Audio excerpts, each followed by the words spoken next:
Once you've chosen your products and niche and built an audience, the next step is to create your own e-commerce store. This is an online storefront where you can show your different items and encourage sales. Being successful here is not just a matter of choosing the right design to begin with, but also thinking about how you're going to arrange and price your items to help them move. This ultimately comes down to a lot of psychology.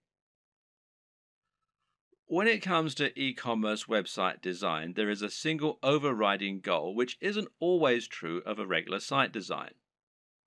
Of course, that objective is always to try and increase sales and increase profits, and this is probably actually more important. You'll also want it to look attractive, to be functional and easy to use, and to represent your brand in the right manner. But this is really just in service of creating a web design that helps you to make more sales. This means every single element in your site design should be encouraging more sales and pointing users in that direction. The old adage here is that good design should communicate and not decorate. If an element of your design isn't somehow getting people to keep browsing your store or to click on the buy button, then it has no place in your design. If you use the right development company or a good e commerce builder or template, you should find the experience and expertise of the professionals informs their decisions and results in the best possible turnover and profits for you. In this regard, it's always worth spending a little more on a professional theme or on a proper development company. Unless you're a professional designer yourself, you won't be able to compete with an entire organization made up of experts who have the very best tools and the most experience. And any lack of professionalism in your site design is going to reduce the trust in your brand and make visitors less likely to buy. An e-commerce store, more than any other design, needs to look professional and have a sense of polish and sheen. The easiest way for most digital marketers to create their own e-commerce store will usually be to use a WordPress theme like WooCommerce. Now, WooCommerce is a theme and plugin combination that will transform an entire WordPress site into an online store. And this makes managing your store just as easy as managing any WordPress website. You can still get a professional design for your site, meanwhile, by hiring a professional designer to create your theme for you, or by buying one that you really like the looks of and you think will fit your brand. Now, you can download the free version of WooCommerce, the WooCommerce plugin, that is, from within the WordPress dashboard. Or you can buy the paid for version and you can buy the themes from woocommerce.com. There are other options too. For example, Shopify gives you a hosted e-commerce platform. And this means that the site will be located off your server, just like a profile on Facebook, for example. You then send your customers to that page where they can shop through your multiple products. And this can help make things a little easier and simpler to run. But it does ultimately mean that you lose a little of the freedom and flexibility that comes, with terms of your website design and how it all looks and how it all works, etc. And there are local versions, the Shopify.com if you're in the US, Shopify.co.uk if you're in the UK, and there are some other local versions as well. Now, do bear in mind that this is a paid-for service, but there is a 14-day free trial at the time that I'm making this video. Either way, through choosing a well-known platform such as one of these, or Magento, which is magento.com, or BigCommerce, which is bigcommerce.com, will mean that you can find a large amount of support, free themes, plugins, and more that will help you sell. And some of these features can be incredibly useful, such as the ability to add widgets right there on your blog that promote your top items, for example. So don't steer away from the big players. Using these methods will help you to generate more sales by having a professional looking and performing website. Nevertheless, it's still always useful to understand the theory and principles behind it so that you can continue to implement best practices yourself, especially when it comes to aspects that fall outside the realm of design, such as price.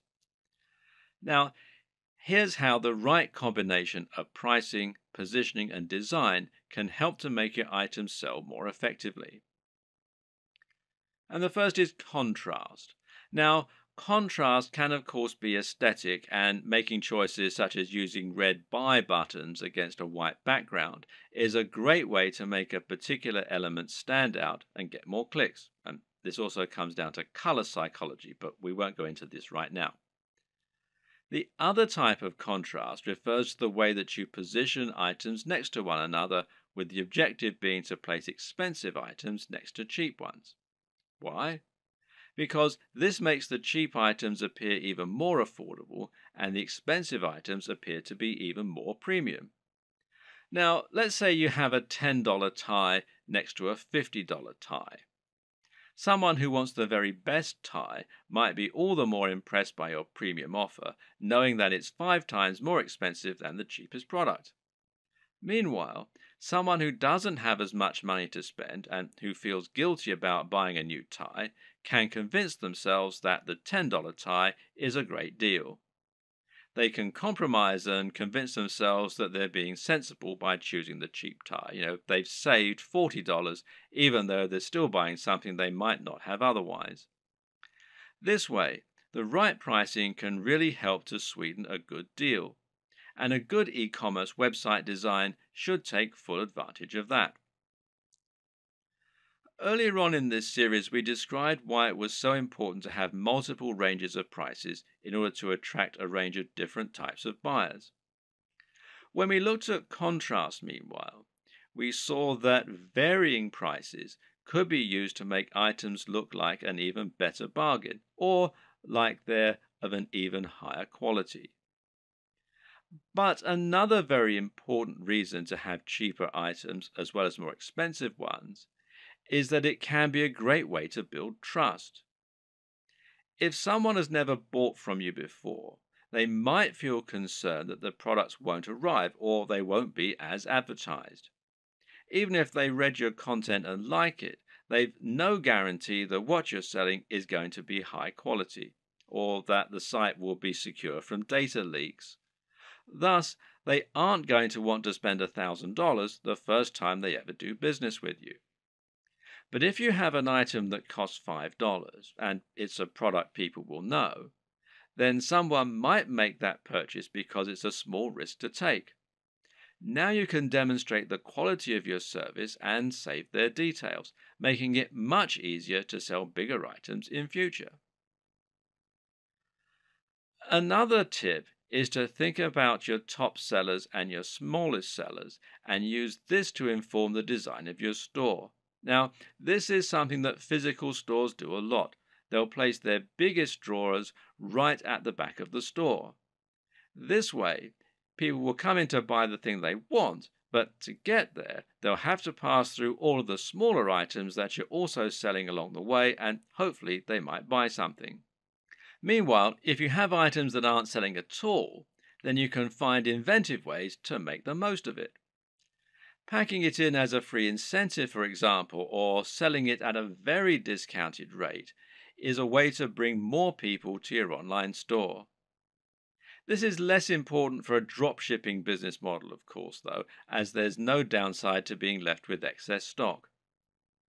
What's important to consider when looking at an e-commerce website design is that in order to make a sale, you'll have to overcome certain psychological barriers. This is actually often the most important step in making a sale.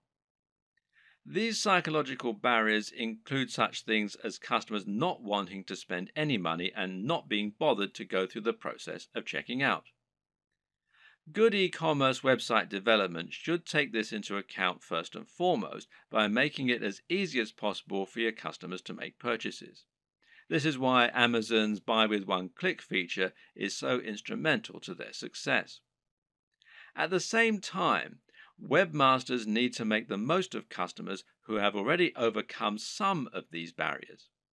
So, when a customer commits to buy any item on your site, they will instantly become much more susceptible to increasing their order. Why? Because they've already decided to make a purchase. This is why physical retailers use POS, this is point of sale displays, that sell extra items while customers are in the queue. It's so easy for them to add extra things to their basket that it would be foolish to miss this opportunity. E-commerce sites can do the exact same thing by making it easy to add extra purchases at the checkout. Similarly is upselling, where you give your buyers the opportunity to upgrade their order once they're already buying. Once they've committed to buy, tell them how for just $10 more they could have the very best service or product instead of the cheaper but ultimately inferior option they're currently buying. It's the smart decision after all. Sometimes a buyer will want some of your items but not all of them. Other times they'll want to combine multiple items but won't want to pay extra for shipping or to pay full price when they're essentially buying in bulk. Thus, letting your customers combine their items into a single large order can often encourage more sales, and it's known as bundling. What's great about bundling is that it can also be used to sell additional items that they perhaps wouldn't otherwise have bought. Adding extra items to bundled packages is also a great way to shift unsold stock.